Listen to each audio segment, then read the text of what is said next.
Welcome back. This is the voice of Ian Farmer, and you're listening to the Countdown. As always, check out topboyblog.com, also known as the Playbook 2.0 articles every couple days.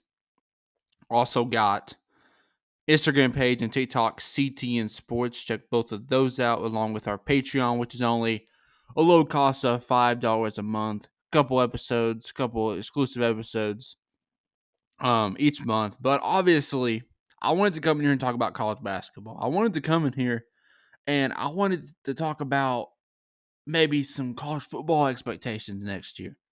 But I can't do that because free agency in the NFL has been absolutely bonkers. I'm going to read off some of the news. We're going to start off with I don't care what anyone says. In my opinion, it is the biggest story of the last week, and that is that Derrick Henry has just signed with the Baltimore Ravens. That's huge. J.K. Dobbins, Gus Edwards. The Ravens have been one of maybe the best running team in the last 5 years in the NFL, and I wouldn't say that they've had an elite running back. And that's crazy. I mean, that's bonkers. You would never think that. But Derrick Henry was second in the league in rushing yards this year behind Christian McCaffrey, who would later go on to win Offensive Player of the Year. But 1,167 yards behind a bad O-line, 12 touchdowns, tied second. Tied seventh, I'm sorry. 12 touchdowns, tied seventh in the NFL. Derrick Henry, by the way, just a little side note, had the most carries, 280 carries in the NFL this year.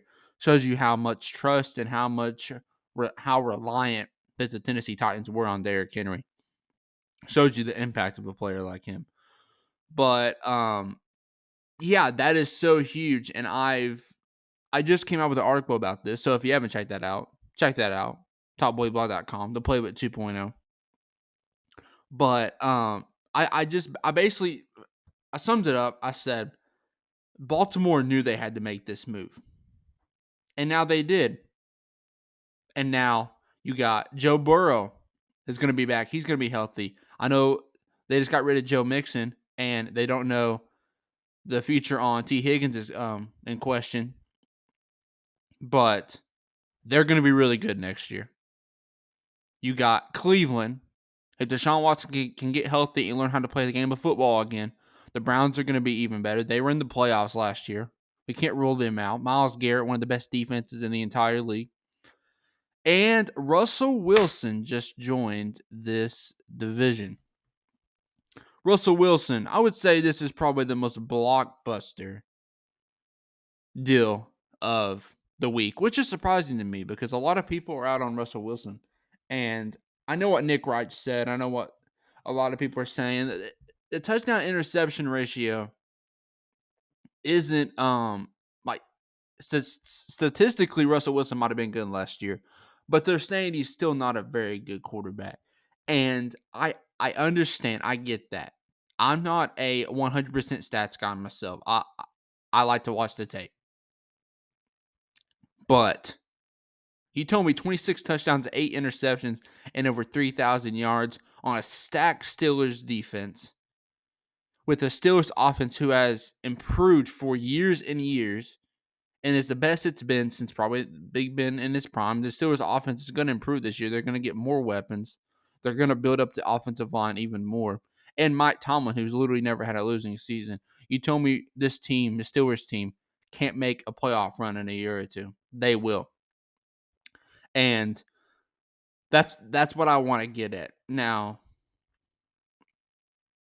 Russell Wilson is signed to a 1-year deal, which, as we all know, means after this year, his future will be in question. But if Pittsburgh can make the playoffs with Mason Rudolph and Kenny Pickett,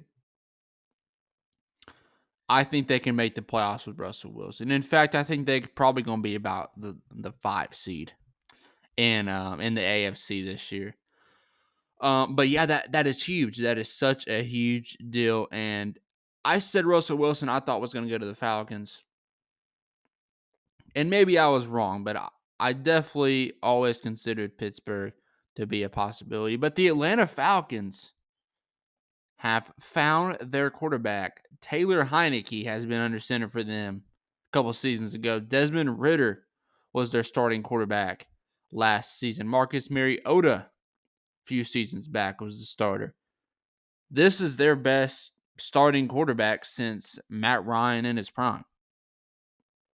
They got an old Kirk Cousins. I think Atlanta desperate for the best quarterback play that they can find.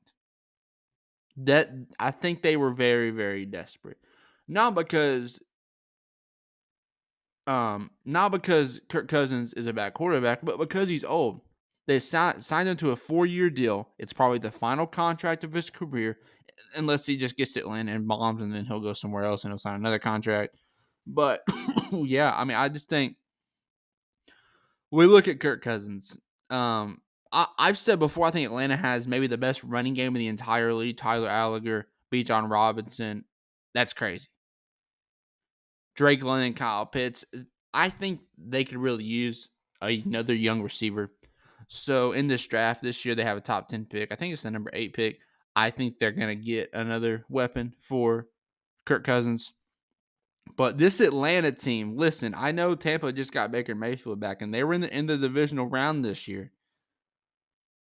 And as a Panthers fan, it pains me to say this, but I think I think Atlanta is the future of the NFC South. Kirk Cousins for 4 more years. They're not going to win that division twice. Maybe the most improved defense in the NFL last year. 4th statistically, as far as I'm concerned. Just made a coaching change. New era for Atlanta.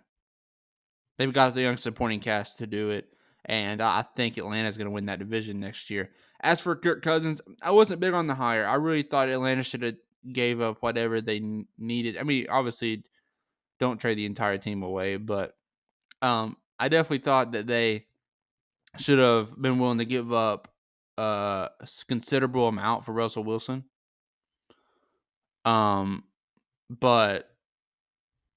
the fact of the matter is that Kirk Cousins is one of the better quarterbacks in the entire league. And he's played in the playoffs before, and he's a veteran, and he has experience. Only played 8 games last year, still had 18 touchdowns, only 5 picks, and 2,300 passing yards.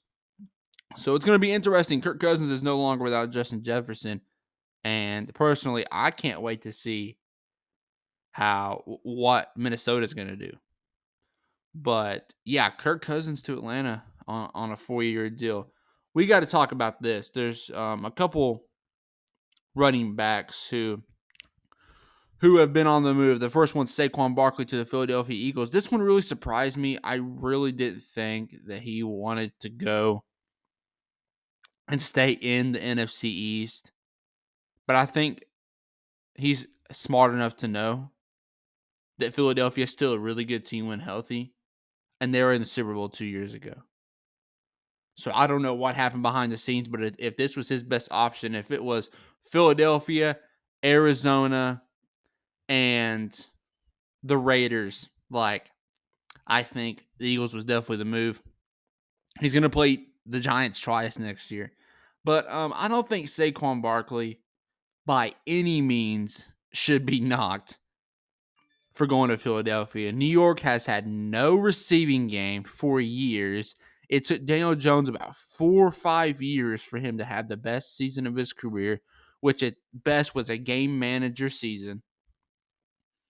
The New York Giants have won one playoff game since Saquon's been there.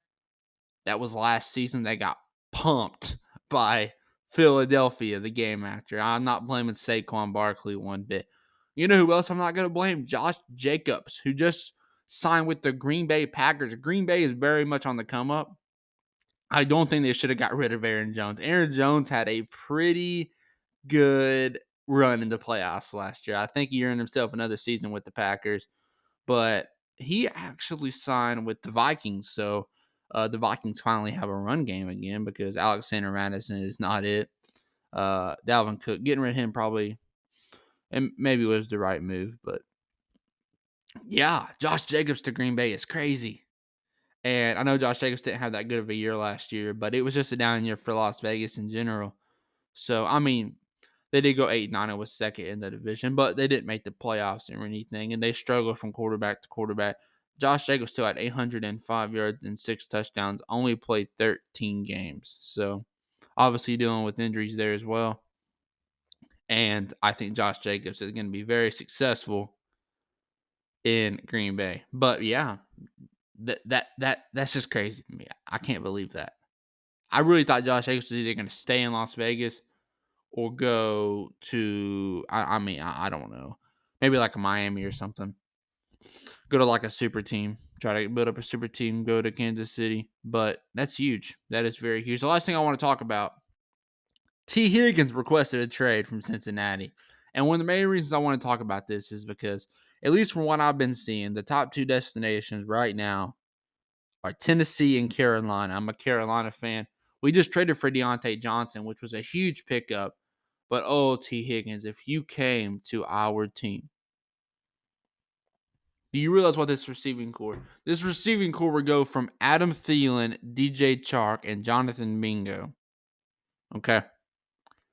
That receiving core would go to Adam Thielen, Deontay Johnson, and T. Higgins. Adam Thielen would likely be the second or third wide receiver at that point.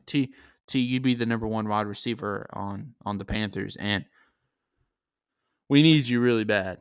I think Bryce Young has a chance to be very good, and I just think at the end of the day, we can win a Super Bowl with you. You know, Cincinnati already made the Super Bowl and didn't make it, but we haven't made it since Cam, so we're kind of due for another appearance. T. Higgins, please come to us. I love you guys. Bye. See you in a couple of days.